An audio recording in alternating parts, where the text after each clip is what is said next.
Hello friends, మనం మహాభారతం ఆది పర్వంలో అర్జునుడు తీర్థయాత్రలు చేయడానికి గల కారణం మరియు అర్జునునికి ద్రౌపదితో పాటు ఇతర భార్యల గురించి తెలుసుకుందాం.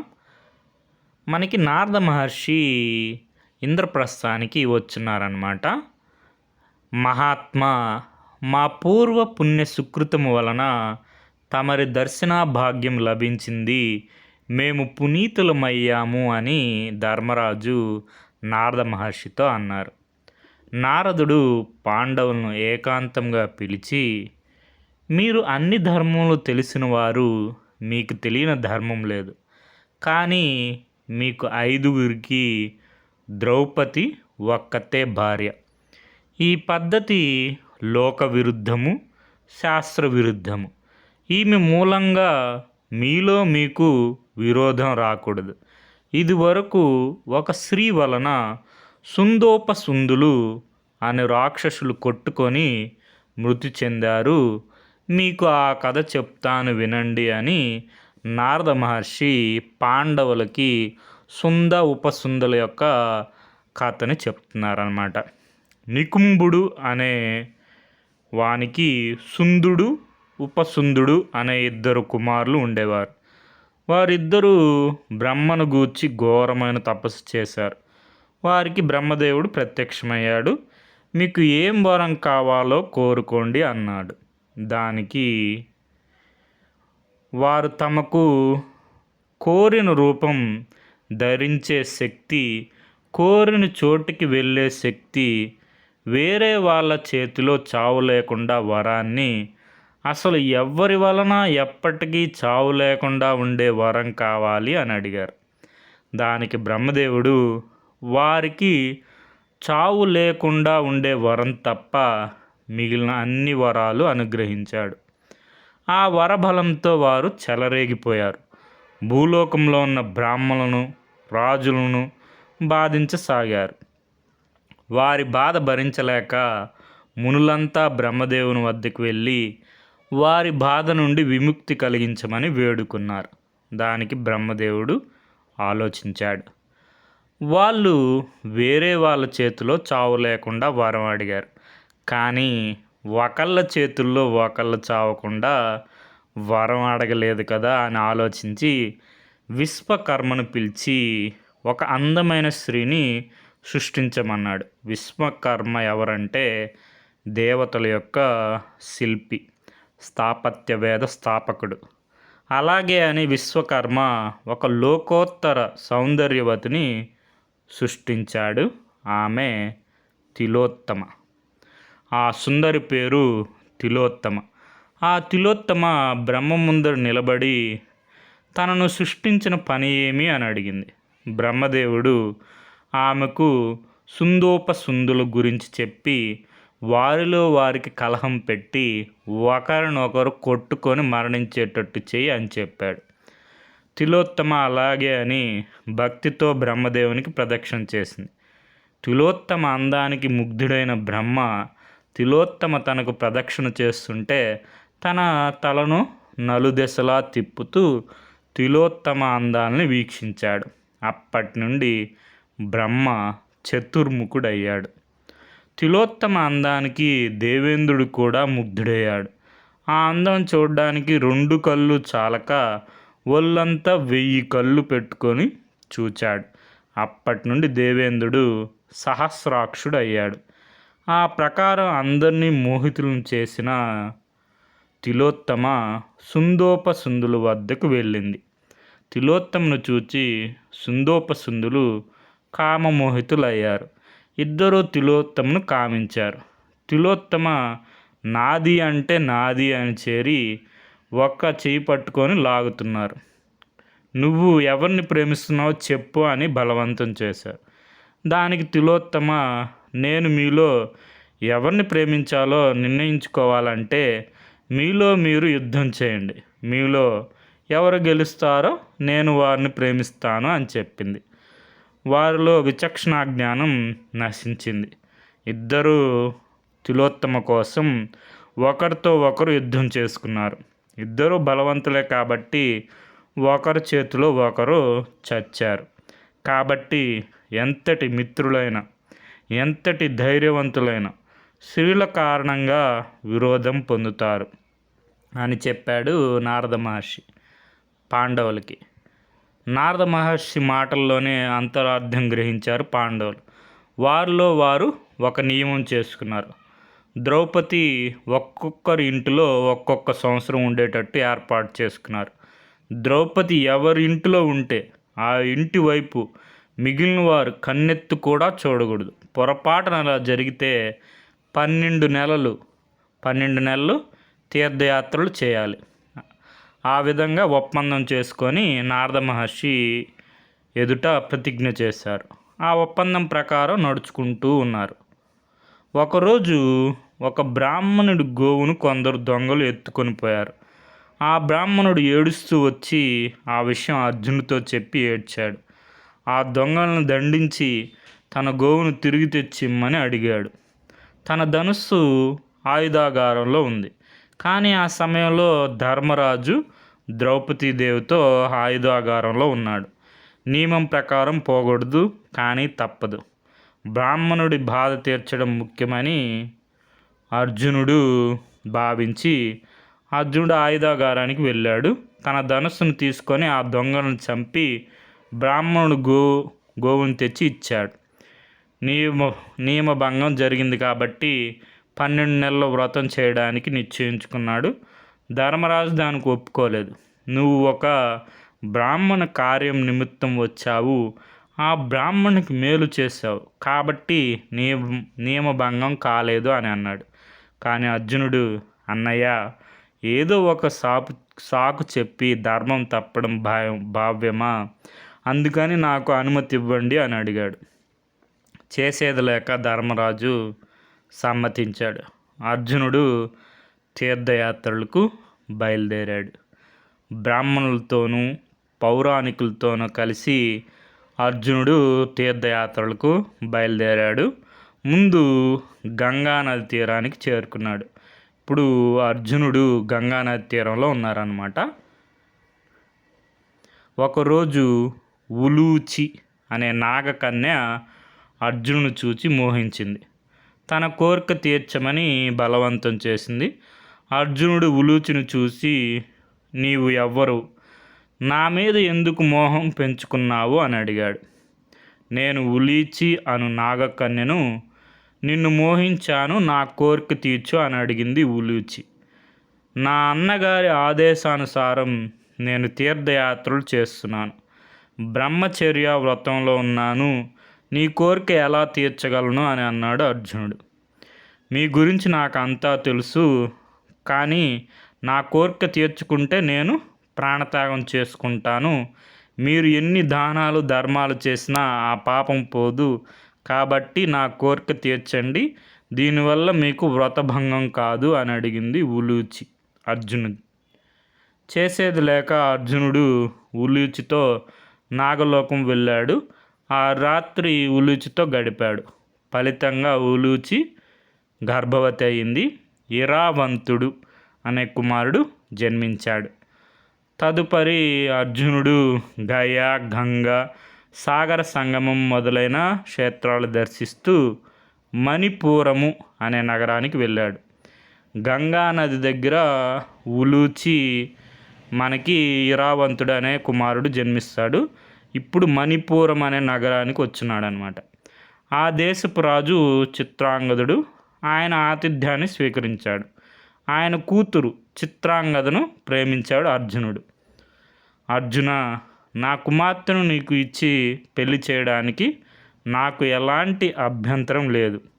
కానీ ఈశ్వరుడి అనుగ్రహం వలన మా వంశంలో ఒక్కొక్కరికి ఒక్క మగ సంతానం మాత్రం కలుగుతుంది. కానీ నాకు మాత్రం ఈ కన్య పుట్టింది. అందువలన నా రాజ్యానికి వారసుడు లేడు. అందుకని ఆ కన్యకు పుట్టబోయే మగ సంతతిని నా వంశకారకుడు కావాలి. దీనికి నువ్వు ఒప్పుకుంటే నా కుమార్తెను నీకు ఇచ్చి వివాహం చేస్తానని చెప్పి చిత్రాంగదుడు చెప్తాడనమాట అర్జునుడితో. దానికి అర్జునుడు అంగీకరించాడు. చిత్రాంగదను పెళ్లి చేసుకున్నాడు. చిత్రాంగదకు బభ్రువాహనుడు అనే కుమారుడు కలిగాడు. బభ్రువాహనుడు గొప్ప వీరుడు అనమాట. అర్జునుడు అక్కడి నుండి ద్వారకా నగరానికి బయలుదేరాడు. ఇప్పుడు మణిపురం నగరంలో చిత్రాంగద, బభ్రువాహనుడు, గంగా నది తీరంలో ఉలూచి, ఇరావంతుడు. ఇప్పుడు మనకి ద్వారకా నగరానికి వచ్చున్నాడు అర్జునుడు. అక్కడ శ్రీకృష్ణుని చూడవచ్చును. శ్రీకృష్ణు సుభద్ర చెల్లెలు లోకోత్తర సౌందర్యవతి అనే ప్రీతి సుభద్రను చూడవచ్చును. శ్రీకృష్ణు దయ ఉంటే సుభద్రను పెళ్లి చేసుకోవచ్చు అని చెప్పి మనసులో అనుకున్నాడు అర్జునుడు. యాదవులకు సన్యాసులు అంటే ఎంతో భక్తి, గౌరవం. అందువలన తాను కూడా ఒక కపట సన్యాసిగా మారిపోయాడు. సన్యాసి వేషంలో ద్వారక నగర పరిసరాలకు చేరుకున్నాడు. శ్రీకృష్ణుని భక్తితో మనసులో ధ్యానించాడు. అర్జునుని ఆగమాన్ని తెలుసుకొని శ్రీకృష్ణుడు అర్జుని వద్దకు వచ్చాడు. క్షేమ సమాచారాలు అడిగాడు. అర్జునికి తన చెల్లెలు సుభద్ర మీద అనురాగం ఉన్నదని గ్రహించాడు. అర్జున్కి తనతో పాటు ద్వారకా నగరానికి తీసుకొని వెళ్ళాడు. రైవత కాద్రి గుహలో అర్జున్ని ఉంచాడు. తాను మాత్రం ద్వారకకు వెళ్ళి రైవతక మహోత్సవాన్ని జరపాలని పురజనులకి ఆదేశించాడు. అందరూ రైవతకాద్రికి బయలుదేరారు. శ్రీకృష్ణుడు కూడా తన భార్యలతో ఆ మహోత్సవాన్ని తిలకించడానికి రైవతకాద్రికి బయలుదేరాడు. అతని వెంట సారణుడు, సాత్యకి, అక్రూరుడు, ఉగ్రసేనుడు, ఉద్ధవుడు మొదలగు వారు వెళ్ళారు. అన్నయ్య వంట సుభద్ర కూడా రైవతకాద్రికి బయలుదేరింది. సుభద్ర కూడా తన మనసులో అర్జున్ని భర్తగా తలుచింది. కానీ సుభద్ర అప్పటిదాకా అర్జున్ని చూడలేదు. ఎలా ఉంటాడో అని కలకంటూ ఉంది. అందరూ రైవతకాద్రికి ప్రదక్షిణం చేసి పూజలు చేశారు. ఆ సమయంలో అర్జునుడు సుభద్రను చూచాడు. అతని మనస్సు చలించింది. అది చూచి శ్రీకృష్ణుడు, స్వామి, తమరు సన్యాసులు, అందమైన అమ్మాయిలను అలా చూడరాదు అని అన్నాడు. అర్జునుడు సిగ్గుపడ్డాడు. అర్జున, నీకు నా చెల్లెలు సుభద్ర మీద మనసు ఉందని నాకు తెలుసు. నీ కోరికను దేవకి వసుదేవులకు చెప్పి సఫలం చేస్తాను అని పలికాడు. బలరాముడు కూడా అక్కడికి వచ్చాడు. అర్జునుడికి నిజమైన మునీశ్వరుడు అనుకొని ఆయనకి నమస్కరించాడు. స్వామి, తమరు ఇక్కడే ఉండి తమరి చాతుర్మాస్య వ్రతాన్ని నిర్విఘ్నంగా కొనసాగించండి అని అర్థించాడు. దానికి అర్జునుడు సంతోషంగా ఒప్పుకున్నాడు. బలరాముడు సుభద్రను అర్జునునికి సేవలు చేయడానికి నియోగించాడు. అర్జునుడు ద్వారకలో క్షేమంగా ఉన్నాడని శ్రీకృష్ణుడు ఇంద్రప్రస్థానికి వార్త పంపాడు. అర్జుని హావభావాలు, అందచందాలు చూచి నిజంగా అర్జునుడే అనే అనుమానం కలిగింది సుభద్రకు. తన అనుమానం నివృత్తి చేసుకోవాలని అనుకుంది. ఒకరోజు అర్జును చూచి, స్వామి, తమరు ఎన్నో పుణ్యక్షేత్రాలు దర్శించారు కదా, మా బావ అర్జునుడు తమరికి కనిపించాడా అని అమాయకంగా అడిగింది సుభద్ర. అర్జునుడు ఇక విషయం దాచి ప్రయోజనం లేదనుకున్నాడు. నేనే అర్జునుడిని అని యతిరూపం తీసి యథార్థ రూపంలో కనిపించాడు. సుభద్ర ఆనందానికి అవధులు లేవు. తన చిరకాల కోరిక నెరవేరినందుకు సిగ్గుతో పులకించిపోయింది సుభద్రాదేవి. అర్జునుడు సుభద్రను గాంధర్వ విధిని వివాహం చేసుకుందామన్నాడు. కానీ సుభద్ర ఒప్పుకోలేదు. నన్ను మీకు ఇవ్వడానికి మా వాళ్ళు సిద్ధంగా ఉన్నారు, వారే మన వివాహం జరిపిస్తారు అని అంతఃపురానికి వెళ్ళిపోయింది. శ్రీకృష్ణునికి ఈ విషయం తెలిసింది.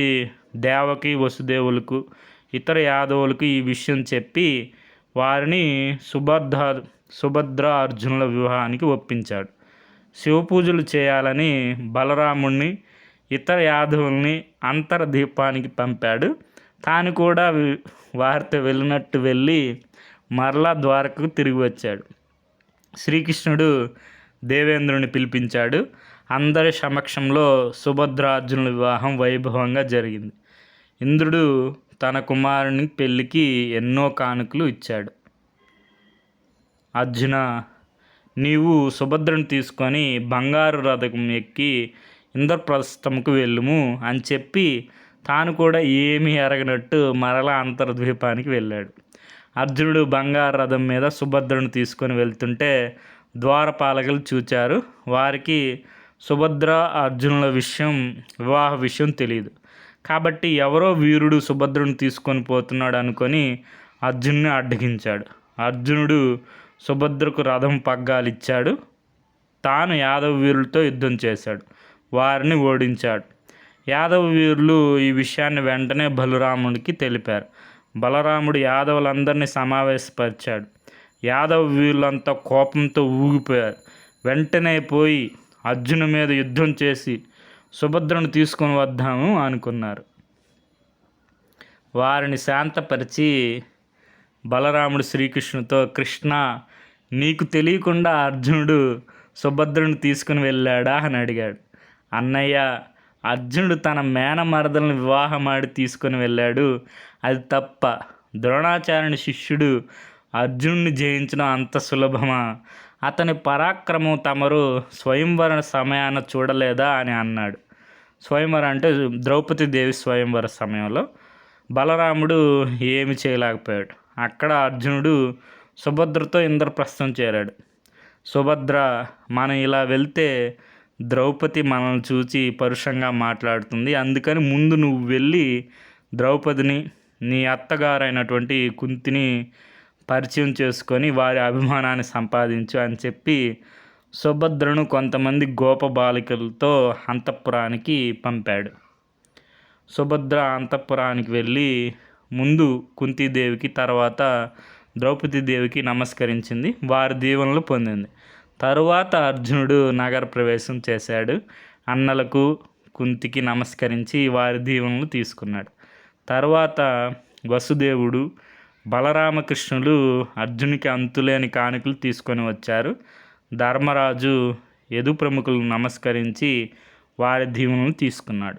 అందరూ ఆనందంగా ఒకరినొకరు అభినందించుకున్నారు. సుభద్ర గర్భం ధరించి లోకోత్తర పరాక్రమవంతుడైన అభిమన్యునికి జన్మనిచ్చింది. అభిమన్యుడు దౌమ్యులు వారి వద్ద వేదాంగాలు అభ్యసించారు. తండ్రి అర్జును వద్ద అస్త్రశస్త్ర విద్యలు అభ్యసించారు. పాండవులకు ద్రౌపది వలన ప్రతివిందుడు. ధర్మరాజుకి ద్రౌపదీదేవికి పుట్టినటువంటి కుమారుడు ప్రతివిందుడు.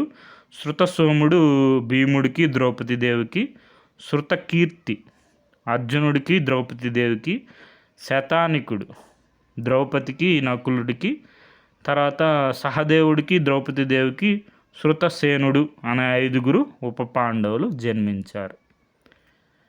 ఇది మనకి మహాభారతం ఆది పర్వం, 8వ శ్వాసం. మనకి అర్జును యొక్క తీర్థయాత్రలు. అర్జునునికి ద్రౌపదీదేవితో పాటు ఇతర భార్యలు, వాళ్ళ వల్ల కలిగినటువంటి కుమారులు, తర్వాత ద్రౌపదీదేవికి పాండవులకు కలిగినటువంటి ఉప పాండవుల గురించి మనం తెలుసుకున్నాం. మూలం మహాభారతం. తెలుగు అనుసరణ కవిత్రయం పాదరేణువు మొదలు వెంకట సుబ్రహ్మణ్యం గారు. Okay friends, thank you for watching.